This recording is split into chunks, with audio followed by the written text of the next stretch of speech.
नमस्कार, आदाब, सत श्री अकाल, जय भीम, जोहार। मेरा नाम है नवीन कुमार। कंगना रनौत को तो जानते ही होंगे आप, बल्कि पद्मश्री कंगना रनौत कहना पड़ेगा। पता चला पद्मश्री नहीं लगाया तो मेरे ऊपर मुकदमा करवा दें कि इस आदमी ने मेरी तौहीन की है। इसलिए इस वीडियो में मैं 12वीं फेल कंगना नहीं कहूंगा, फर्जी लक्ष्मीबाई भी नहीं कहूंगा, झांसे की रानी भी नहीं कहूंगा। अब आगे बात करते हैं। तो हुआ यूं कि आदरणीय कंगना रनौत को 8 जनवरी को पुलिस के सामने पेश होना पड़ा।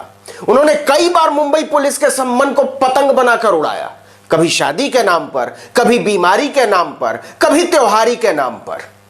फाइनली उन्हें समझाना पड़ा कि मैडम जी, ये पुलिस का मामला है, आपकी शूटिंग का नहीं है कि प्रोड्यूसर हाथ जोड़कर घूमता फिरेगा छाता लेकर और आप कहेंगी आज मूड नहीं है, पैकअप। पूरी कहानी तफसील से बताएंगे, लेकिन पहले समझ लीजिए कि पहली ही पेशी में कंगना के चेहरे का रंग उड़ गया है और वो बिलबिला उठी है, हाय कोई मुझे बचा लो, हाय कोई मुझे बचा लो।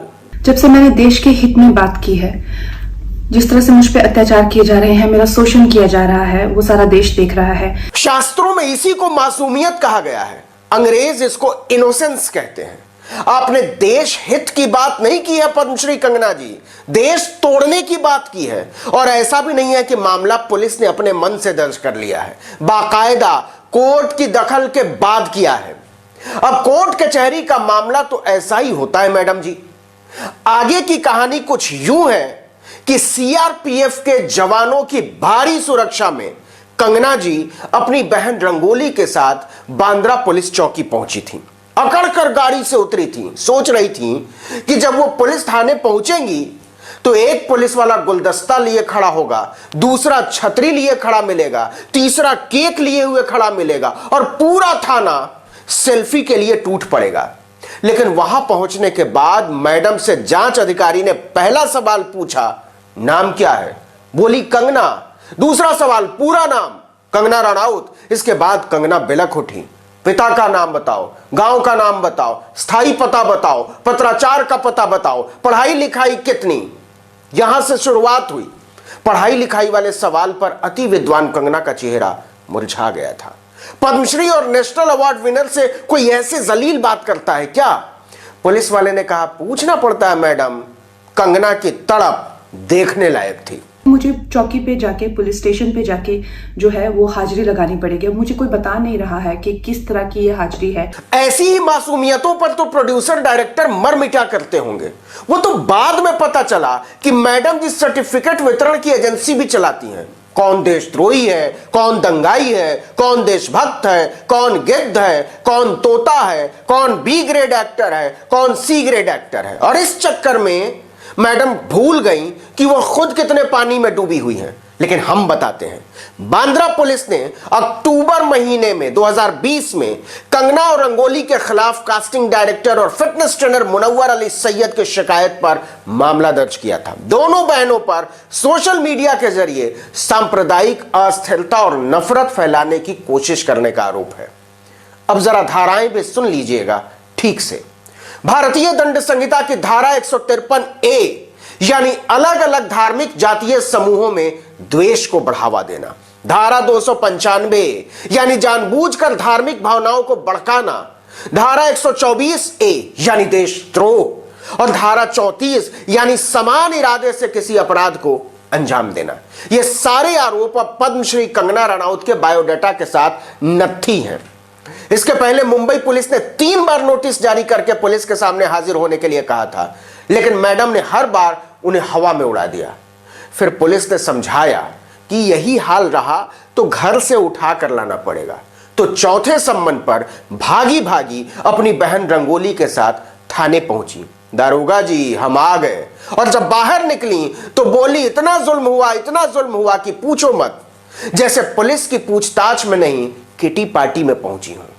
और मुझे ये भी कहा गया है कि मैं अपनी साथ हो रहे इन अत्याचारों का किसी के साथ में ना बात कर सकती हूँ, ना बोल सकती हूँ, ना बता सकती हूँ। मतलब कुछ भी। पुलिस थाने से आकर मजे से सिंहासन पर बैठ गई लाइव टेलीकास्ट के लिए और कह रही हैं कि पुलिस ने जुबान पर ताला लगा दिया है, न बोलने दे रही है, न बताने दे रही है। बहुत अत्याचार कर रही है। बता रहे हैं क्यों? क्योंकि पुलिस जिस रफ्तार से जांच कर रही है उस रफ्तार से कंगना और रंगोली को बार बार पुलिस थाने का दर्शन करने जाना होगा। बताऊंगा कितनी बार। पुलिस सूत्रों का कहना है कि हमने तो बस 2 ही घंटे पूछताछ की है, मात्र 4-5 ट्वीट पर, और ऐसे 100 से ज्यादा नफरती ट्वीट हैं मैडम के। आरोपों के मुताबिक सब एक से एक जहर से भरे हुए, समाज को तोड़ने की आशंका से भरपूर, आपसी सौहार्द बिगाड़ने के इरादे से किए गए। जरा सोचिए, जब 5 ट्वीट पर पूछताछ में 2 घंटे लग गए तो इस हिसाब से 100 ट्वीट की जांच में कितना लगेगा? कम से कम 40 घंटे। मतलब कम से कम 20 बार और थाने आना पड़ेगा। देशद्रोह का आरोप है भाई। और आगे सुनिए, 2 घंटे जो पूछताछ हुई है ना, वो तो केवल कंगना रनौत से हुई है, रंगोली चंदेल से तो शुरू ही नहीं हुई है। अब पुलिस ने 11 जनवरी को फिर से बुलाया है कि शुभ मुहूर्त में आकर जांच प्रक्रिया को अनुग्रहित करने की कृपा करें। लेकिन आगे जो बात मैं बताने जा रहा हूं उससे सुनकर आप सोच में पड़ जाएंगे, क्योंकि इसके लिए जिगरा चाहिए।